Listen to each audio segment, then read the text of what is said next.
December 6, 1972. Eugene Cernan, veteran astronaut and commander of Apollo 17. He would be the last Apollo astronaut to stand on the surface of the moon. Dr. Harrison Schmitt, better known as Jack. He would be the first geologist to set foot on an alien world.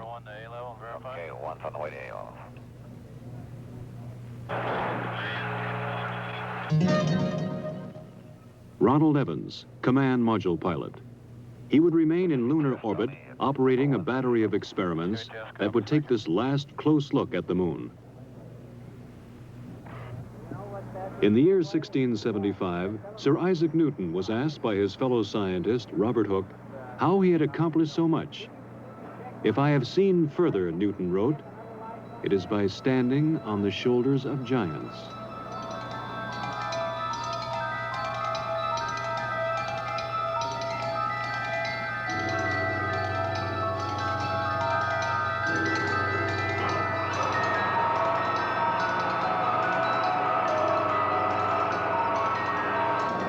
First-stage propellant tanks have been pressurized. The engines will build up to a thrust of 7.6 million pounds. T-minus 30 seconds. We have a cutoff. We have a cutoff at T-minus 30 seconds. This cutoff was automatic, done by the sequencer. One command, pressurized S4V stage, was not given. And despite the fact that it was going to be done manually, the sequencer, in effect, said, I didn't tell you to do it, and therefore you can't be doing it. So at 30 seconds, it very properly stopped the operation. Most of the work was being done right off the firing room in the Launch Control Center at Kennedy. However, there was a great deal of support from the Marshall Space Flight Center, who had a comparable operational group working there with their contractors. So we concluded that we were safe, and we gave the word to jump route to one signal and proceed, which we did.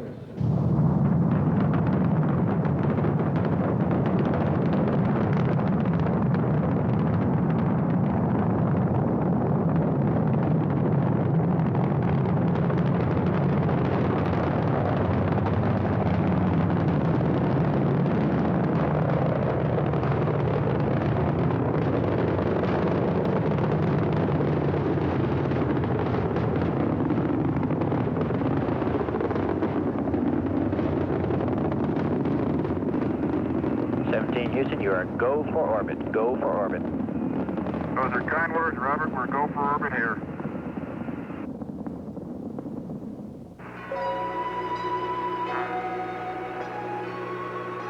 After checking out the spacecraft in Earth orbit, they burned out of orbit and headed toward the moon.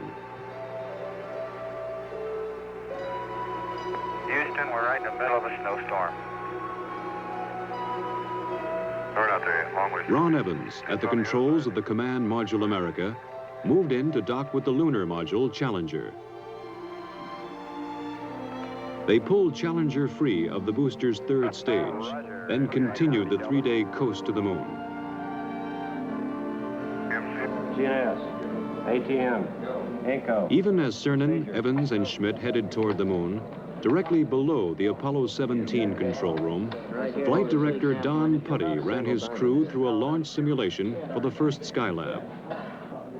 As you're probably well aware, we are still working on other programs, Skylab being the prime effort starting in the spring of next year. We're also working on the cooperative mission with the Russians, which will take place in 1975. And of course, we've got quite a few of the flight control team as well as other center elements involved in the work on the shuttle. So it's the start of a new era, I hope. Skylab, of course, will fly in the spring of next year with 3 men going up and spending 28 days, and then 2 months later after they land, we'll put 3 men up for 56 days. They'll come down, and 30 days later, another 3 will go for 56 days. So a year of 73, calendar year, will certainly be a busy one from the standpoint of manned spaceflight. December 10th, 1972. America and Challenger went into orbit around the moon. Houston, this is America. You can breathe easier. America has arrived on station for the challenge ahead. The next day, December 11th, Cernan and Schmidt entered the lunar module and undocked.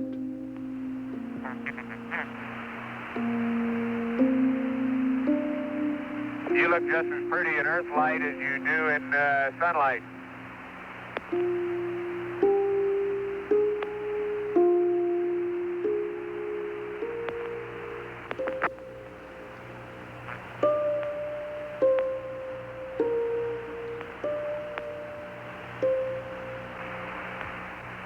Roger, America. Have a good burn. You're loud and clear.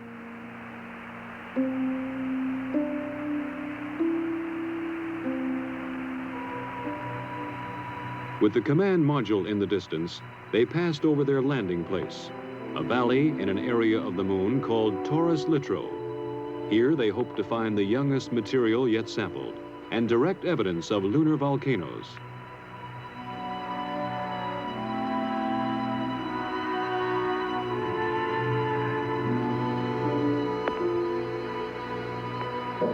You're looking real good, Gene. Right down the line. Oh, man, we're level with the top of the massif now. Okay, stand by for pitch over. Oh, are we coming in? There it is, proceeded. And there it is, Houston, there's Camelot. Wide on target, I see it. We got them all. 42 degrees, 37 degrees, through 5,500. 53 degrees. Okay, I've got Marhay, I've got Poppy, I've got the triangle. That's 2,500 feet, 52 degrees. H-dot is good at 2,000. H-dot is good. Fuel is good. Going down at 10, cut the H-dot. The fuel's good. 110 feet, stand by for some dust. Little forward, Gene. Little forward a little. 90 feet. Little forward velocity. 80 feet. Going down at 3. Getting a little dust. Going down about 2. Very little dust. Very little dust. Stand by for touchdown. Stand by. 25 feet. Down at 2. Feels good. 20 feet. Going down at 2. 10 feet. 10 feet. Contact. Stop, push. Engine stop. Okay, Houston, the Challenger has landed. Roger, Challenger, that's super. Houston, you can tell America that Challenger is at Taurus Littrow. December 11th. Cernan, then Schmidt, left the lunar module to begin their first EVA. As I step off at the surface at Taurus Littrow, we'd like to dedicate the first steps of Apollo 17 to all those who made it possible. Their first job was to unload equipment, including their rover, the electric car in which they would drive to the exploration sites. That's beautiful. This has got to be one of the most proud moments of my life, I guarantee you. We thank you very much. As Cernan drove the equipment-laden rover, Schmidt carried the scientific experiments package called ALSEP. Hey, do you need me, Gene? Nope. I'm going to go deploy an ALSEP. Have at it. In Houston, scientists in the science support room watched, correlating and directing their movements. Okay, Bob, I've got my tools of the trade right here. As Schmidt set up the various experiments, Cernan drilled a series of holes, both to collect core samples and to implant experimental probes. Yeah. We're out in the ejecta blanket of Camelot for sure now. Yeah. Man, it didn't feel like this stuff was that hard.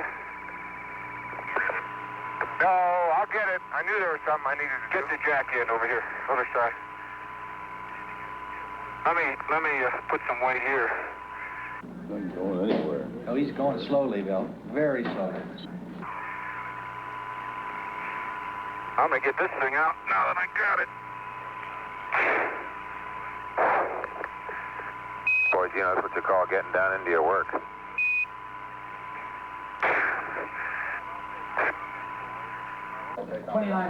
Yeah, that's 29.5 minutes from now, but remember, they left this side a little bit late. There it is. Okay. Jim, you better make it clear to Parker that we got to pull out. On the moon and on the Earth, they were fighting time now. There are just so many hours of oxygen and water in the backpacks. So many hours of life in the vacuum of the moon. We're up in this area. There you go. Watch that cable. Cable. Oh! Cable. Watch the cable. Cable number 1. You know, they're all fixed, Lee. They'll break the whole world before they'll break the cable this time. With the ALSEP functioning, they left the site for a shortened sampling traverse. Well, many parts of the ALSEP are functioning very well. The heat flow experiment is working excellently. It's transmitting back temperature data. The cooling down is still cooling down from the drilling process, and in a few hours they should be starting to get true heat flow information. Let's see if I can't crack the corner and get that contact. See if I can't get her. Look at the boulders out there. Jesus.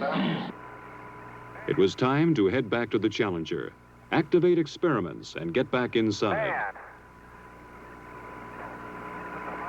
I was strolling on the moon one day in the merry, merry month of December. No, May's the month. May, that's right.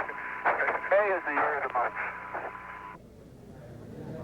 As the astronauts rested, engineers in 2 nations were working out technical problems of the Apollo-Soyuz test program, the first joint Russian and American space mission. Well, the prime purpose of the Apollo-Soyuz joint mission is to prove out a compatible docking system and demonstrate that we have compatible operational procedures that will let 2 different countries dock in space. I think more than that, it has certainly a symbolic meaning of these 2 large powers learning to work together in space, which I believe are the new seas of mankind, the new frontiers, and work out solutions to problems wherein, although we're very competitive, we can still be cooperative and assist each other. And I think that this Apollo-Soyuz program stands for just that. Oh, what a nice day. Oh, funny, there's not a cloud in the sky, except in the earth. Think that'll stop the dust that way? They would have one task before they got to work exploring. The previous day, they had broken a rear fender of the rover. The dust thrown up was causing trouble. Apollo 16 commander John Young had worked that night in a pressure suit on a way to fix the fender. Oh, okay. On the moon, the astronauts put it together.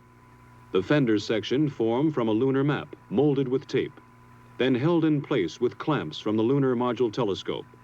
It was a repair that would last the remainder of the mission.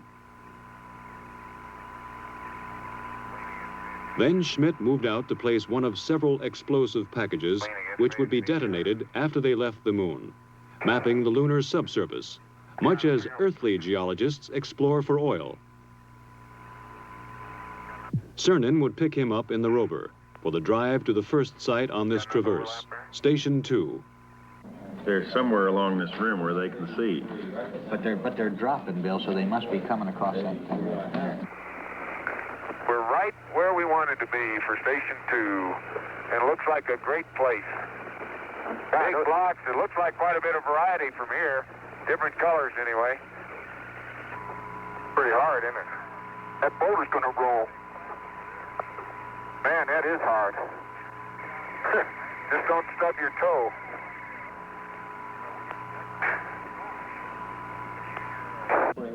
The foreground features are somewhat different, simply because they were farther up onto the hill, I think. But otherwise, that's remarkable. Powdery, it's obviously very cohesive because the bottom of the core is not smooth. It's very jaggedy and fragmental-like.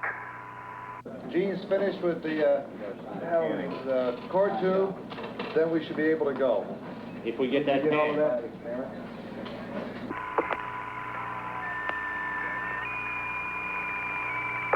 No, dadgummit. Jack Schmidt having a few problems.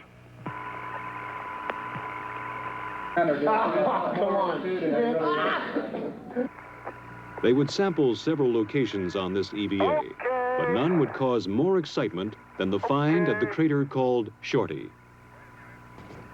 Oh, hey! There is orange soil. Well, don't move it till I see it. It's all over. Orange! Don't move it till I see it. I've stirred it up with my feet. Hey, it is! I can see it from here. It's orange. That's the Eastman Sea. That's the volcanic mix. Somebody unplugged silver. Fantastic, sports fans. It's trench time. Jack, that is really orange. I think it is the most exciting we have come across since the beginning of the Apollo program. I believe that it's going to be the most rewarding of all the finds on Apollo. Light gray material on either side. Oh, man, that's incredible. Hey, Gene, we're going to have to... That's incredible. You need to get a down sun color. There isn't enough time, Tony, to do it no matter which way you want to do it. We need more time. We may have to slip.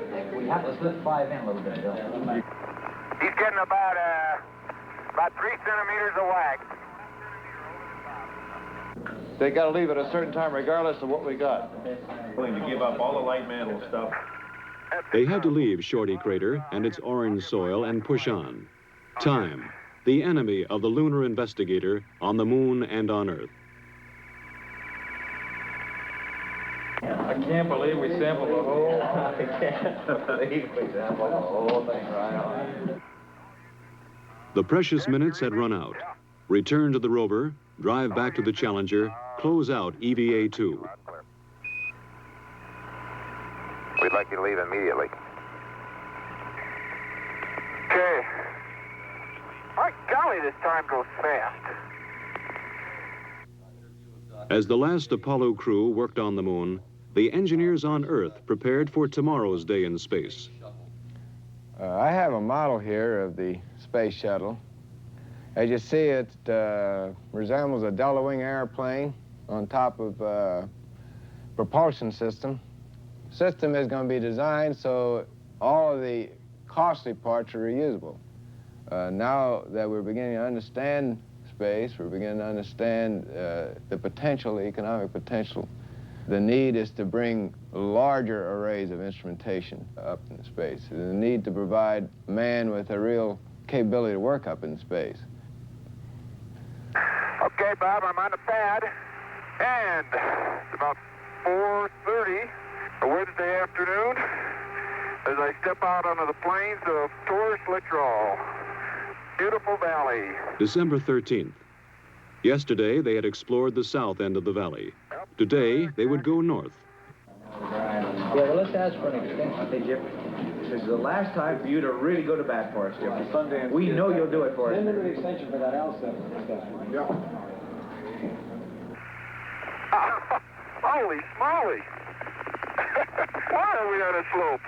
You okay? Man, that's rough country in there, isn't it? Well, you're looking across Henry. And let me see what it is.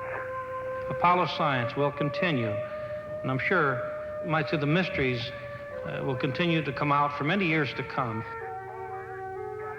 But of this I'm sure. Man has learned that space is his to explore, and man will return to space to explore, to the moon and beyond.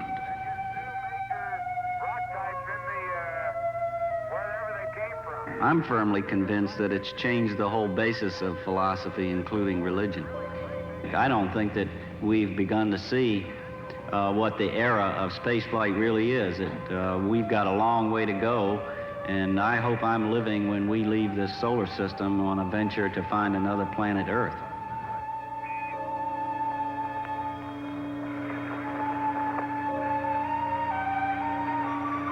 You know, Jack, when we finish with station 8, we will have covered this whole valley from corner to corner. That was the idea.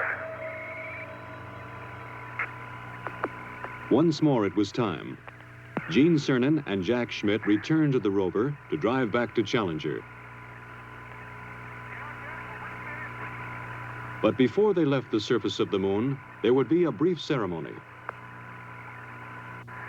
It's a rock composed of many fragments of many sizes and many shapes. When we return this rock, or some of the others like it, to Houston, we'd like to share a piece of this rock with so many of the countries throughout the world. We hope that this will be a symbol of what our feelings are, what the feelings of the Apollo program are, and a symbol of mankind that we can live in peace and harmony in the future. And a final word from the last man on the moon.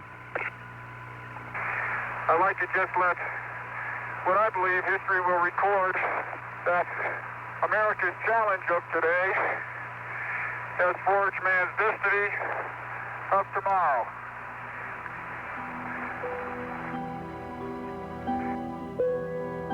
While Cernan and Schmitt closed out the last moonwalk and prepared for tomorrow's liftoff, Ron Evans worked on in orbit.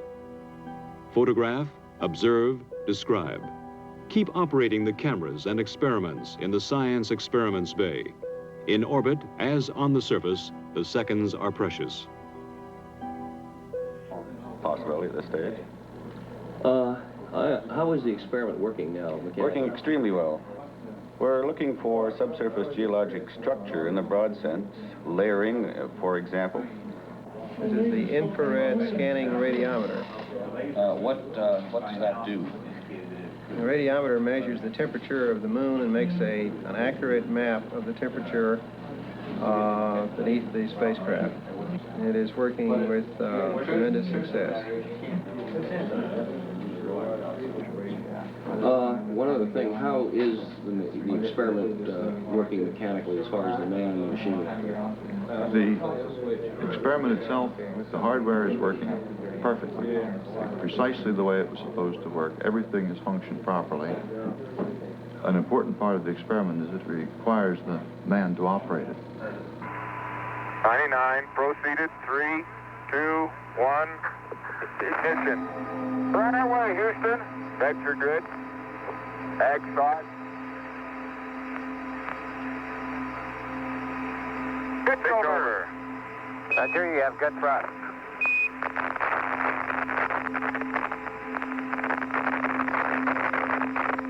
Okay, 30 seconds. 308 your number. Okay, coming through 1,500 feet, and H-dot looks good. On the descent stage of Challenger, forever on the moon, they left a plaque reading, "Here man completed his first explorations of the moon, December 1972 AD.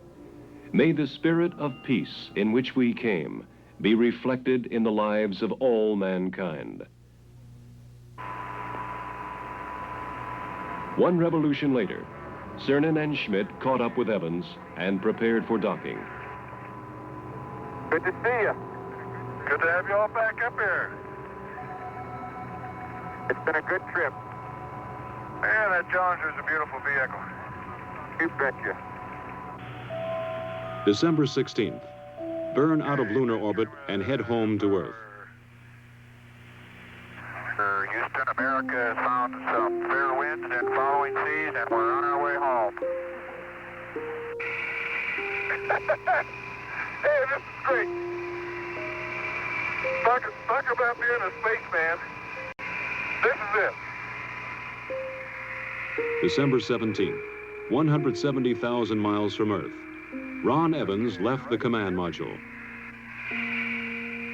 Hello, Mom. We see you, Ron. Looking great. Okay. Hey, John. How you doing? Hi, Jamie. Evans was retrieving film canisters from the two cameras and the lunar sounding radar. Data vital to the scientists on Earth. And the left one's in. Before he got back inside, Evans took a last look at the crescent Earth. In 2 more days, they would be home. December 19th. They rode inside a 5,000-degree fireball through the atmosphere of Earth. Stowed in the spacecraft, almost 250 pounds of the moon.